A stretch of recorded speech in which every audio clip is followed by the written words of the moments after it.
Salut l'investisseur, j'espère que tu vas bien. Hop, déjà le retour de ta série préférée, l'action que tu dois absolument acheter. Oh le forcing. Comme le dernier épisode il y a 2 mois a bien plu et a fait pas mal de vues à l'échelle de ma chaîne, je me permets d'en sortir un nouveau. Après un premier épisode où je t'ai parlé de Broadcom, entreprise américaine dans le secteur de la tech, j'avais enchaîné avec un poids lourd français, LVMH, dans le secteur de la consommation discrétionnaire. Et comme je compte bien faire le tour de tous les secteurs d'activité, on va aujourd'hui retourner aux États-Unis pour te présenter un acteur majeur de la consommation courante, Coca-Cola. T'as probablement jamais entendu parler de cette entreprise, n'est-ce pas?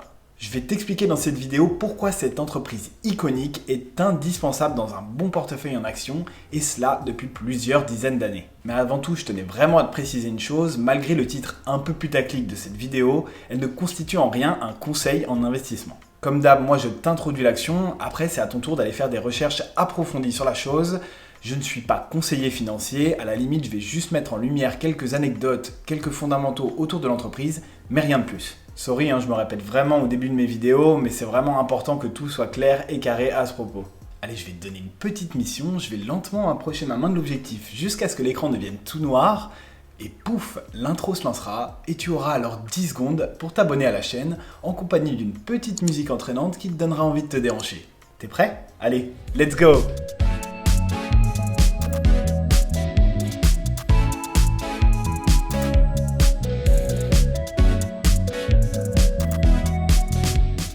Coca-Cola, ou même plus précisément The Coca-Cola Company. Ma génération et celle d'avant doivent très probablement se souvenir de ces pubs légendaires que tu voyais à la télé en période de fête, où des ours buvaient du coca sur la banquise. Nostalgie. Comme je t'ai dit dans l'intro de la vidéo, même si c'est pas forcément nécessaire de le préciser, Coca-Cola est une entreprise du secteur de la consommation courante. Secteur qui se différencie de la consommation discrétionnaire par la présence de ses produits dans la vie de tous les jours. Un produit de consommation courante va se retrouver dans n'importe quel supermarché ou presque, que ce soit des gâteaux, des boissons, du dentifrice, du shampoing ou encore même du PQ. Et ce secteur d'activité a la très belle particularité de ne pas subir, ou en tout cas bien moins que les autres, les différentes crises économiques qui frappent les marchés. Pour la simple et bonne raison que l'on parle ici de produits du quotidien qui sont indispensables à la vie de tous les jours, ou presque. En tout cas, pour les pays développés. C'est donc un secteur qui est beaucoup moins volatile que tous les autres. Et il suffit de voir l'évolution de ce secteur sur les marchés en 2022 par exemple. Pendant que le S&P 500, indice de référence américain, perd 20% depuis le début de l'année, l'ETF IYK, mesurant lui la performance des entreprises du secteur de la consommation courante, perd seulement 1,25% sur la même période. Et pour revenir à notre petit bébé Coca-Cola, elle reste dans le positif et affiche même une performance de 8,5% sur ce premier semestre 2022. Assez propre de voir que certaines entreprises arrivent à rester dans le positif malgré les grosses baisses qu'on est en train de se manger sur tous les marchés. Et de manière plus générale, les plus grosses entreprises du secteur de la consommation courante performent vraiment dans le temps. C'est vraiment le genre d'action qu'il faut absolument avoir dans son portefeuille si tu vises le long terme. Mais attends, genre Coca? La boisson qui peut déboucher tes chiottes tellement elle est chimique là? Ça marche aussi bien que ça? Bah ouais. Pourquoi acheter du desktop quand tu peux acheter du Coca?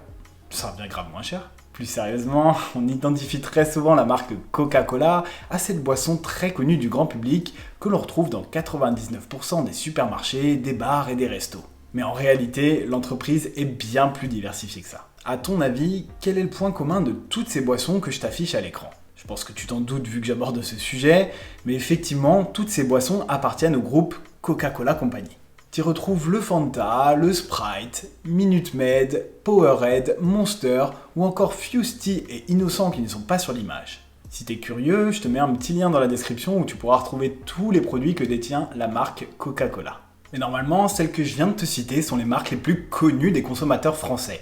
Si t'en as une autre en tête, n'hésite pas à l'écrire dans l'espace commentaire. J'ai fait exprès d'en oublier une que tu trouves normalement dans tous les kebabs.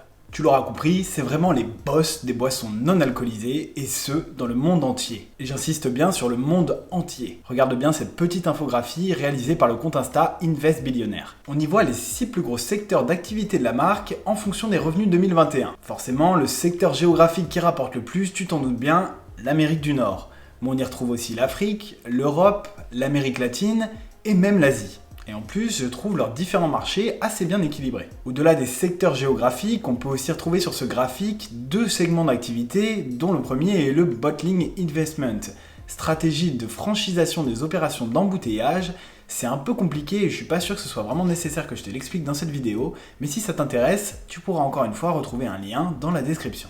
Et le dernier segment d'activité, Global Ventures, qui va s'occuper de l'acquisition de nouvelles marques, comme par exemple Innocent, qui initialement avait été créé par 3 potes au Royaume-Uni qui voulaient se faire un kiff en créant des smoothies, jusqu'à ce que Coca-Cola passe par là et rachète 90% des parts de l'entreprise. Un autre exemple, Monster, la marque très connue d'energy drink, est aussi dans le même cas. Et d'ailleurs, à propos de tout ça, j'ai vite fait envie de me confier à toi là d'un coup. Depuis que j'investis en bourse et surtout dans le secteur de la consommation courante, j'ai développé une manie un peu ridicule, je dois l'admettre. Mais dites-moi que je suis pas le seul. Sur chaque produit que je mange, que je bois ou que je consomme, je m'amuse à regarder quelle est l'entreprise qui se cache derrière la marque. Ça donne des situations un peu nulles, genre je grignote mon petit Snickers, et je regarde derrière et je me dis « Oh tiens, Mars, ok.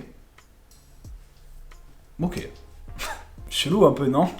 The Coca-Cola Company est l'entreprise favorite de beaucoup de grands investisseurs, dont le boss des boss, Warren Buffett. Coca-Cola représente environ 7% de son portefeuille, soit 400 millions d'actions pour la modique somme de 25 milliards de dollars. Et ça, c'est juste 7% de son portefeuille, hein. On joue vraiment pas dans la même cour.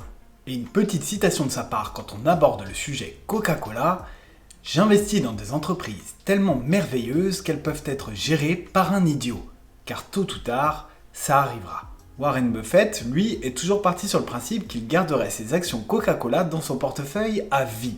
C'est une entreprise qui reste fidèle à ses activités de base, mais qui continue tout de même de se développer et qui est ancrée dans les mœurs de chacun. Et c'est pourquoi Mr. Buffett conserve ses positions depuis 1988. Les fondamentaux de l'entreprise ont toujours été très bons et Coca-Cola a toujours su faire face à ses concurrents, notamment à son principal opposant PepsiCo, qui est aussi d'ailleurs une super action qui pourrait avoir sa place dans nos portefeuilles. Mais après Pepsi, on va trouver Nestlé, mais sinon les autres concurrents dans le secteur de la consommation courante au niveau des boissons ne jouent vraiment pas sur le même tableau. Regardons maintenant d'un peu plus près l'action Coca-Cola sur les marchés. Je précise que je ne ferai pas d'analyse technique du cours de l'action, chose que je ne maîtrise pas du tout. Comme je prône très souvent l'achat d'actions à conserver sur le très long terme, je te propose que l'on regarde la performance de l'action sur les 40 dernières années. Et regarde-moi cette belle croissance qui parle d'elle-même. Est-ce que c'est vraiment nécessaire de la commenter? Rien que ces 10 dernières années, on parle d'une croissance de 84%, ce qui est dans la moyenne haute du secteur de la consommation courante. Et surtout, Coca-Cola verse un dividende depuis 42 ans sans aucune interruption. Et mieux que ça, en l'augmentant chaque année depuis 41 ans d'affilée, d'une moyenne de 4% par an. Actuellement, le rendement de ce dividende est de 2,7% par an. C'est presque le triple de ton PEL. C'est donc, comme tu peux le voir, une action qui allie croissance et dividende sans flancher depuis plusieurs dizaines d'années. Tu peux tomber dans le coma 10 ans, te réveiller, regarder tes portefeuilles, et t'auras forcément une bonne surprise. Je te souhaite pas ça, bien sûr. Tiens, regarde, la performance de Coca-Cola sur les 5 dernières années bat à la fois la moyenne de performance des entreprises du secteur de la consommation courante, mais bat aussi le S&P 500, indice de référence en Amérique. Après, si l'on veut vraiment faire une comparaison entre les deux, regarde la performance de Coca-Cola en vert sur ce graphique, avec les dividendes réinvestis, comparée à celle du S&P 500. S&P 500 qui lui inclut déjà les dividendes réinvestis, ce qui n'est pas le cas de tous les indices, comme par exemple du CAC 40. Si ça t'intéresse, j'ai fait une vidéo à ce sujet, tu peux cliquer juste ici pour aller la voir. Mais qui aurait cru que Coca-Cola mettrait le S&P 500 à genoux? Moins bonne nouvelle, le chiffre d'affaires de Coca-Cola a quand même bien diminué ces 10 dernières années.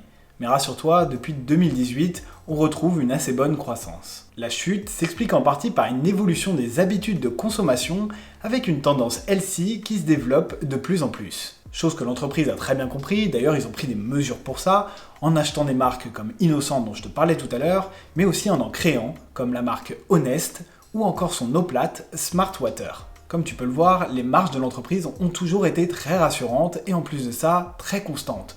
Ce qui prouve qu'il y a une certaine rentabilité de la marque d'année en année. La dette, elle, diminue d'année en année depuis 2017, ce qui est aussi plutôt rassurant. Au niveau du rating consensus de TipRanks, sur 17 analystes de Wall Street qui surveillent constamment l'action, 13 d'entre eux recommandent d'acheter, pendant que 4 d'entre eux recommandent de maintenir ses positions. Tu l'auras compris, aucun d'entre eux ne recommande d'alléger ses positions sur Coca-Cola. Et en faisant une moyenne de leurs estimations, on arriverait à la fin de l'année à une action Coca-Cola à 71 $, ce qui représente une augmentation de son prix de 10%. Pas mal du tout sur un marché en 2022 qui ne fait que de chuter. Maintenant, je vais te parler des critères ESG, c'est-à-dire environnementaux, sociaux et de gouvernance. C'est une notation que regardent de plus en plus d'investisseurs qui souhaitent investir dans des entreprises respectueuses des valeurs de notre génération. Beaucoup recherchent des entreprises sur lesquelles investir, mais avec un faible impact environnemental, avec un grand respect des salariés et de leurs droits,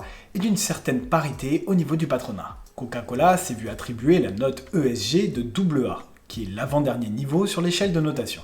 Il y a 5 ans, Coca-Cola avait la note ESG A, donc un peu moins bien, ce qui prouve qu'il y a eu une certaine amélioration et qu'il n'ignore pas ces critères. Mais après tout, ça n'est pas forcément hyper fiable ces critères ESG. Je te ferai une petite vidéo à ce sujet dans les semaines qui arrivent. Petit teasing et tout. Donc si après quelques recherches de ton côté, toi aussi tu as envie d'acheter quelques actions Coca-Cola, je te conseille le courtier gratuit et sans aucune commission ou presque, Trading 212. Tu auras ta première action gratuite d'une valeur pouvant aller jusqu'à 100 €. Si t'as kiffé la vidéo, n'hésite pas à mettre un petit pouce bleu en cliquant juste en dessous et à indiquer en commentaire si oui ou non tu possèdes du Coca-Cola dans ton portefeuille. Ou alors, dans ton frigo. Puis forcément, n'oublie pas de t'abonner à la chaîne. Je me sens obligé de le quémander à chaque fois, mais vous êtes bien trop nombreux à regarder les vidéos sans être abonné à la chaîne. Ah, aussi, j'allais oublier, je viens aussi d'ouvrir un petit compte Instagram où je te partage quelques actualités, citations, statistiques et autres publications, donc n'hésite pas à aller t'abonner, ça me fera vraiment plaisir. Tu trouveras le lien à la fin de la description. Allez, je te souhaite une bonne journée, soirée, nuit. Ciao!